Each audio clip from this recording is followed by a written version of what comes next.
So we wake up this morning and it looks like it's going to be Hasbro's Fan First Friday for their Pulse website.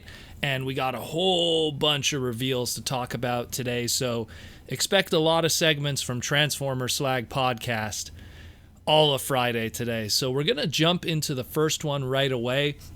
We had a reveal here for a Transformers Hasbro Pulse exclusive Weaponizer Centurion drone weapons pack, and it is filled with a bunch of stuff. Obviously, it is a gray repaint of Brunt. It's going towards more how he was looking in the IDW comics, but then he comes with this nice little weapon pack, and it is just filled with a whole bunch of accessories and pieces and items. I'm just going to break down what we're pretty much looking at here. We got an Energon mace and an Energon axe. Again, Optimus and Megatron related. We got a little roller. We got a Ravage cage from the original Generation 1 episode Mordor Meets the Eye Part 2. When Ravage was held in that cage. I'm pretty sure it'll probably work to scale with your Ravage figure from Siege. We have Bumblebee's gun. We got, looks like Ironhide's gun or his drill gun. We got Cliffjumper's gun there. We got Sideswipe's jetpack. Again, throwback to Mordor Meets the Eye. Mordor Meets the Eye episode part 3 of season 1. We have Trailbreaker's dish accessory. We got Shockwave's gun. All of those there, all of this stuff, of course, using that 5mm peg so everyone could use it.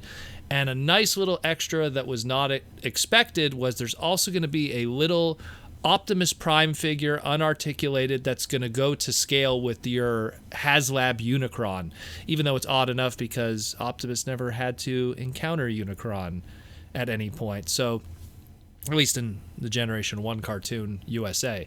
So, I don't know. It's just there just for the sake of being there, I guess. They just wanted to have something that's also tiny to go next to your Rodimus and or Hot Rod and Galvatron.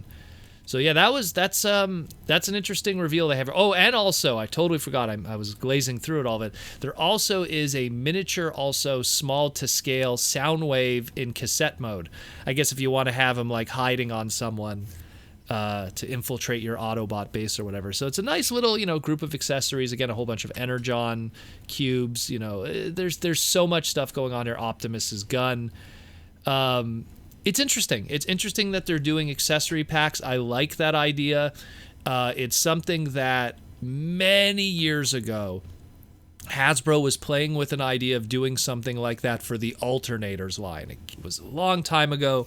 There was a talk about, we're going to do an Alternators weapons pack for your Alternator figures, and it was going to be used for Binal Tech also, like it would have at least the same thing across the ocean.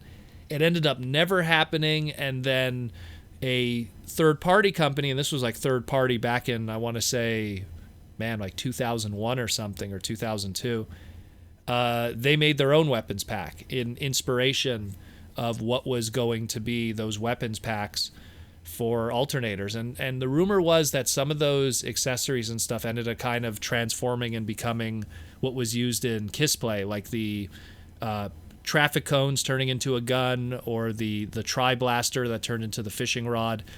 It was kind of like the germination of that. So we were going to get weapons packs back in the day, but it just never happened, and now we finally got something like that today, and that's really cool. I really like this a lot. This really intrigues me. I don't even care about the gray Centurion figure at all. Like, I just want just this weapons pack just because it has all kinds of cool stuff in it. The little Ravage cage and the little mini Optimus. Especially if you're someone who had that HasLab Unicron pre-ordered and ready to go. Now you need to get it to get that one little extra accessory that's going to go with your HasLab Unicron. Hey, the small Soundwave is a nice little touch too. That's really cool. I like what I see here. This is one of the few things that Hasbro Pulse has done that I feel is like kind of like just a little bit different than everything else they've been doing up to this point, which really is, you look at Hasbro Pulse and it's like, well, it's a platform to put some figures that didn't have a place in, let's say, a Walmart exclusive or what would have been a Toys R Us exclusive retailer or a Target. It felt like Hasbro Pulse just was that new platform, in a world where there's no BotCon even. But now this is something different. This is something I could really appreciate, and I dig it a lot. And it's exciting. And I mean, if this sells well and continues, we might see more of these in the future. So let me know what you think about this. I mean, I hope I'm not the only one that is really digging this, but I mean, this is something that I like because, you know, Transformers, and especially with the way Siege introduced it, that kind of customizing and mixing up weapons and stuff, this kind of continues that play pattern, which is really, really cool.